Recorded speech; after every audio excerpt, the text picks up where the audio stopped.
ये इस ड्रामा का पार्ट नंबर 8 है, सो लेट्स स्टार्ट इट।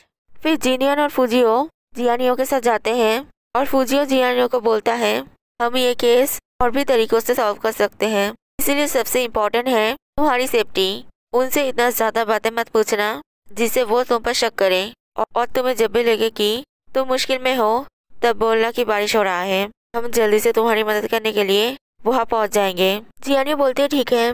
फिर वो पीजी के घर जाती है और वहाँ जाकर दूसरी लड़कियों के साथ जिनियन की बुराई करने लगती है और वो सुनकर जिनियन को गुस्सा आता है और फुजियो हंसता है। फिर वो लोग खाना खाने बैठते हैं और तभी पीजी अपनी फ़ोन से जियानियो की एक फ़ोटो खींच लेता है। इसीलिए जियानियो से बोलती है तुम मेरी फ़ोटो क्यों खींच रहे हो, ये डिलीट करो। पीजी बोलता है ये मेरा फ्रीडम है, इसलिए मैं डिलीट नहीं करूँगा। फिर जियानियो बाथरूम में जाती है और वहाँ जाकर जिनियन को बोलती है मुझे पीजी के ऊपर ही सबसे ज़्यादा शक है, इसलिए मैं उसका घर चेक करने की ट्राई करती हूँ। फिर जियानियो उसका बाथरूम चेक करने लगती है और वहाँ उसे टॉयलेट के फ्लश के अंदर एक प्लास्टिक में कुछ मिलता है, लेकिन तभी पीजी उसे बाहर से बुलाता है, इसलिए जियानियो वो प्लास्टिक जल्दी से वापस रख देती है और जिनियन उसे बोलता है जल्दी से उसके घर से निकलने की कोशिश करो। और तभी जियानियो बाथरूम से बाहर जाती है और पीजी उसे बोलता है तुम इतनी देर तक बाथरूम में क्या कर रही थी। जियानियो बोलती है मेरा पेट ठीक नहीं है। और तभी मैनेजर ली और जोकुइन बोलते हैं कि वो लोग घर जा रहे हैं, इसीलिए जियानियो भी बोलती है रात हो रहा है, इसलिए मैं भी घर जाती हूँ। और पीजी उसे बोलता है कि तुम्हें यहाँ से टैक्सी आसानी से नहीं मिलेगा, इसलिए चलो मैं तुम्हें छोड़ाता हूँ। जियानियो बोलती है मैं अकेली चली जाऊंगी। फिर पीजी सुकुइन और सेनफू को बर्तन धोने के लिए बोलता है और जियानियो को बोलता है तुमने अभी भी मेरा घर नहीं देखा है, चलो मैं तुम्हें अपना घर दिखाता हूँ। फिर पीजी उसे अपना घर दिखाता है और वह जियानियो एक कैलीग्राफी ब्रश देखती है और पीजी से पूछती है क्या तुम्हें कैलीग्राफी करना पसंद है। पीजी बोलता है मैं कभी कभी करता हूँ, लेकिन मैं लिखने में अच्छा नहीं हूँ। तभी सुकुइन और सेनफू बोलते हैं कि हम लोग जा रहे हैं और जियानियो भी बोलती है कि अब मुझे भी जाना चाहिए। और पीजी उसे बोलता है कि तुम मेरे लिए लिविंग रूम में इंतजार करो, मैं कार की चाबी लेकर आता हूँ। फिर जियानियो लिविंग रूम में इंतजार करती है और तभी वहाँ की इलेक्ट्रिसिटी चली जाती है और जिनियन उसे बोलता है पीजी ने इलेक्ट्रिसिटी बंद किया है, इसलिए जियानियो बोलती है मुझे छोड़ के आने की जरूरत नहीं है, मैं खुद चली जाऊंगी। और पीजी उसे बोलता है तुम जानती हो तुम देखने में वांगी की तरह हो। और जियानियो उसे बोलती है तुम अचानक वांगी की बात क्यों कर रहे हो, क्या वो तुम्हारी एक्स गर्लफ्रेंड है। पीजी बोलता है नहीं, मैं सिर्फ सोच रहा था कि तुम दोनों देखने में सिमिलर हो। और तभी पीजी को चले आता है और बोलता है अब हम हमारा रात का प्रोग्राम शुरू कर सकते हैं। और जियानियो से पहले एक कैंडल जलाने के लिए बोलती है और पीजी बोलता है लेकिन ऐसे ये ज़्यादा इंटरेस्टिंग होगा। और वो जियानियो के पास जाने लगता है, इसीलिए जियानियो बोलती है मेरे पास मत आना, और गलती से गिर जाती है और तभी उसका अप्रोच भी गिर जाता है और पीजी भी उसके ऊपर गिर जाता है, इसीलिए जियानियो उसे अपने ऊपर से उठने के लिए बोलती है। और पीजी बोलता है पहले तुम मुझे किस करो फिर मैं उठूंगा, मैं तुम्हें सिर्फ सरप्राइज देना चाहता था, लेकिन तुम मेरे लिए काम मुश्किल कर रही हो। और तभी जियानियो चिल्लाती है बारिश हो रही है, इसीलिए फुजियो जल्दी से जियानियो के पास जाने लगता है और देखता है कि जिनियन पहले ही चला गया है। फिर वो वहाँ जाकर देखता है कि जिनियन ने पीजी को बेहोश कर दिया है और जिनियन बोलता है वो 1 घंटे में उठ जाएगा। फिर फुजियो बाथरूम चेक करने जाता है और जिनियन देखता है कि फुजियो जियानियो के लिए एक केक लाया था, इसीलिए जिनियन जियानियो से पूछता है क्या आज तुम्हारा बर्थडे है। जियानियो बोलती है हाँ। और तभी फुजियो आकर केक देखकर बोलता है तो जियानियो को सिर्फ बर्थडे के लिए सरप्राइज देना चाहता था, लेकिन जिनियन तुमने उसे बेहोश कर दिया। और जिनियन बोलता है तुम कैसे श्योर हो रहे हो कि वो जियानियो के साथ कुछ गलत नहीं करता।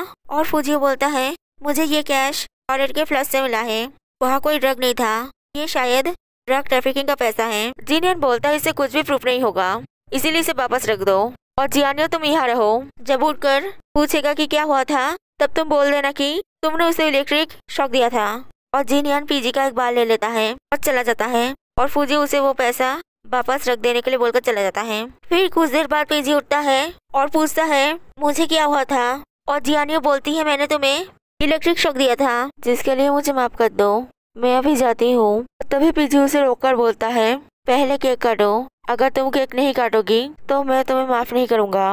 इसीलिए जियानियो ठीक है बोलकर केक काटती है। फिर पीजी उसे घर छोड़ने जाता है और वो पीजी को फिर से सॉरी बोलती है और पीजी बोलता है तुम्हें लगता है सॉरी से सब कुछ ठीक हो जाएगा। इसीलिए जियानियो बोलती है फिर ठीक है मैं तुम्हें कल लंच में ले जाऊंगी। और पीजी जियानियो का एक बाल तोड़ लेता है और बोलता है मुझे लड़कियों में उनका बाल सबसे ज्यादा खूबसूरत लगता है, इसीलिए मैं अपोलॉजी के बदले में ये ले रहा हूँ और कल एक साथ लंच करने के बारे में मत भूलना। फिर वो जियानियों को ड्रॉप कर चला जाता है।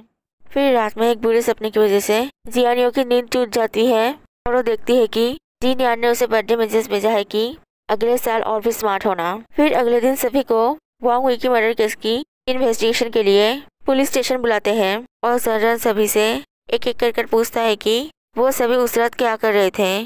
और माईचैन बोलता है मैं उस रात उसके रूम में गया था, लेकिन मैं अपने रूम में वापस आ गया था और ड्रंक होने की वजह से सो गया था। जोकुई बोलता है उस रात माईचैन बहुत ज्यादा ड्रंक हो गया था और मैं उसका ख्याल रख रहा था, इसीलिए मैं नहीं जानता हूँ कि उस रात क्या हुआ था। सुकुन बोलती है मैं उस रात सैनफू के साथ थी और मैंने सिर्फ देखी थी कि माईचैन के रूम की लाइट बंद है। मैनेजर ली बोलती है मैं उस रात जल्दी सो गई थी। और सर्जन बोलता है 12:47 पे तुम्हारे रूम से पीजी के रूम में कॉल गया था और तुम लोगों ने 18 मिनट तक बात किया था। इसका मतलब तुम सोई नहीं थी। अगर तुम गिल्टी नहीं हो तो तुम पुलिस को झूठ क्यों बोल रही हो। हम जानते हैं कि तुम भी ड्रग लेती हो और हो सकता है तुम पीजी की फर्स्ट विक्टिम हो, नहीं तो उसकी पार्टनर हो। तुम लोग उस रात फोन पे क्या बातें कर रहे थे। मैनेजर ली बोलती है मैं सिर्फ वांग हुई को काम से निकालना चाहती थी क्योंकि वो बहुत कमजोर थी और दूसरों को सब कुछ बताने वाली थी, इसीलिए मैंने पीजी को बोली थी कि वो हमारे लिए डेंजरस हो सकती है, इसीलिए मैं सिर्फ उसे निकालना चाहती थी, मारना नहीं चाहती थी। और सैनफू बोलता है मैं उस रात सूकी के साथ था और रूम का कर्टन दिया हुआ था, इसीलिए मैंने बाहर का कुछ नहीं देखा था। और जर्नन बोलता है अगर तुम्हारे रूम का कर्टन दिया हुआ था तो सुकुइन को कैसे दिखा था कि वांग हुई की रूम की लाइट ऑफ थी। तुमने उस रात जो देखा था वो सच सच बोलो। सैनफू बोलता है उस रात वांग हुई पीजी के रूम में गई थी। और इंट्रोगेशन रूम के बाहर एक पुलिस ऑफिसर टीम लीडर को बोलता है होंगयोंग रिजॉर्ट में जो ड्रग मिला था उसके पैकेट पे पीजी का फिंगरप्रिंट मिला है। फिर जनरल पीजी को बोलता है तुम कंपनी के न्यू फीमेल एम्प्लॉयज को ड्रग देकर उन्हें ड्रग एडिक्ट बनाते थे और उनका फायदा उठाते थे। और पीजी बोलता है तुम मुझ पर ऐसे ही इल्जाम नहीं लगा सकते हो। और जनरल मुझसे वो ड्रग दिखाकर बोलता है ये वांग हुई की ड्रग है और इसमें तुम्हारा फिंगरप्रिंट मिला है। तुम उसे ड्रग एडिक्ट बनाकर उसका फायदा उठाते थे, इसीलिए वो उस रात सुसाइड करना चाहती थी, लेकिन वो माईचैन को पसंद करती थी। और उस रात माईचैन ने जब उसे प्रपोज किया था तब उसने अपना इरादा बदल ली थी और तुम्हारे रूम में जाकर तुम्हें बोली थी कि वो और चुप नहीं बैठेगी और तुम लोगों को एक्सपोज कर देगी, इसलिए तुमने उसे चुप कराने के लिए उसे मार डाला और उसके मर्डर को एक सुसाइड की तरह सजा दिया। पीजी बोलता है वो रात में मेरे रूम में आई थी और माईचैन को उसे प्रपोज करने की बात बताई थी और मैंने उसे समझाया था कि सच जानने के बाद माईचैन कभी भी उसे प्यार नहीं करेगा। और ये समझकर ही शायद गम में उसने सुसाइड कर ली थी। मैंने उसे ड्रग दिया था लेकिन मैंने उसे नहीं मारा है। और जनरल बोलता है तुम्हारे पास उसे मारने का कारण था और हमारे पास विटनेस और एविडेंस है जिससे आसानी से प्रूव होता है कि तुमने वांग हुई को मारा है। दूसरी तरफ जीनिया जियानियो के घर जाता है जहाँ जियानियो कंपनी के पिकनिक की फोटो देख रही थी और जियानियो उससे पूछती है तुम्हें मुझसे क्या चाहिए। जीनियन बोलता है मुझे भूख लगा है और जियानियो उसके लिए खाना लाने जाती है और तभी जीनियन भी वो फोटो देखता है। फिर जीनियन खाना खा के अपने रूम में चला जाता है। फिर कुछ देर बाद जियानियो जीनियन के रूम में जाती है और वह जीनियन के बॉडी में बहुत सारी स्कार्स देखती है। जीनियन उससे पूछता है तुम्हें क्या चाहिए। जियानियो उसे बोलती है सर्रा ने कॉल कर बोला है कि पीजी ने कन्फेस कर लिया है कि वो वांग हुई को ड्रग देता था, ये केस सॉल्व हो गया है। और जीनियन बोलता है सर्रा को बोल दो कि बाहर के किसी को मत बताए कि ये केस सॉल्व हो गया है। जियानियो पूछती है क्यों और जीनियन उसे अपने रूम में ले जाता है जहाँ एक केस की कुछ तस्वीरें थी। और जीनियन बोलता है ये मेरे यूएस का लास्ट केस था, इसका नाम था फ्लावर कैनिबल और उस क्रिमिनल का नाम टॉमी है, वो अभी जेल में है। और जियानियो बोलती है तो क्या वही तुम्हारा पीछा कर रहा है। जीनियन बोलता है नहीं वो जेल में है, लेकिन जो साइको मेरा पीछा कर रहा है वो भी टॉमी के जैसा ही है। मैंने टॉमी को पकड़ा था, मैं उसे भी जरूर पकड़ लूंगा।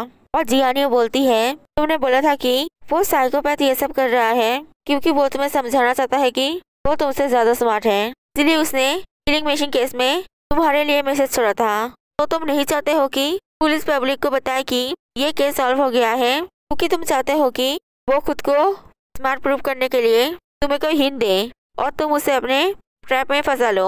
और जीनियन बोलता है मेरी असिस्टेंट बनने के बाद तुम और भी स्मार्ट हो गई हो। फिर अगले दिन जीनियन जिकुई को होंगयोंग रिजॉर्ट ले आता है और बाकी लोगों को यहाँ एक दिन रखने के लिए सब अरेंजमेंट कर देने के लिए बोलता है। जिकुई बोलती है तुम उन लोगों को यहाँ क्यों रख रहे हो, जीनियन बोलता है इससे मैं उस रात को जो हुआ था वो अच्छे से समझ पाऊंगा और बाकी लोगों को भी अच्छे से समझा पाऊंगा। और जिकुई बोलती है जो मर्जी करो, लेकिन मुझे जानना है कि किलर कौन है और उसने वो अकाउंट क्यों यूज किया था। जीनियन बोलता है चिंता मत करो, मैं तुम्हारे फियांसे के बारे में नहीं भूला हूँ, मैं जल्दी केस सॉल्व कर लूंगा, तब तक तुम अपने होटल में जाकर आराम करो। और वो लोग आते हैं और जीनियन उन सभी को अंदर ले जाने के लिए बोलता है। फिर जीनियन उन सभी से पूछता है कि वो लोग उस रात क्या कर रहे थे।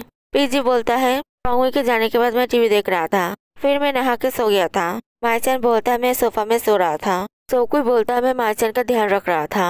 सेनफू बोलता है मैं सुगिन के साथ था, हमने कुछ भी नहीं किया है। जीनियन बोलता है हमारे पास बहुत सारा प्रूफ है कि उस रात वांगवी के रूम में जरूर कोई गया था, नहीं तो एक लड़की बारिश के समय रात में अपने रूम से बाहर क्यों आएगी, किसी ने जरूर उसे फोर्स किया होगा। तुम्हारे रूम के सामने उसका ईयररिंग मिला है। और सैनफू बोलता है तुम क्या बोल रहे हो, मुझे समझ नहीं आ रहा है। फिर जीनियन मैनेजर ली को बोलता है क्या तुम्हें कुछ भी नहीं बताना है, तुम्हारे रूम के सामने के फ्लोर से वांगवी की बाल मिला है, जिसका मतलब किलर ने यहाँ वांगवी पर अटैक किया था। और मैनेजर ली बोलती है मुझे समझ में नहीं आ रहा है कि तुम क्या बोल रहे हो और तुम ऐसे ही हम पर इल्जाम नहीं लगा सकते हो। और जीनियन कुछ भी नहीं बोलकर चला जाता है।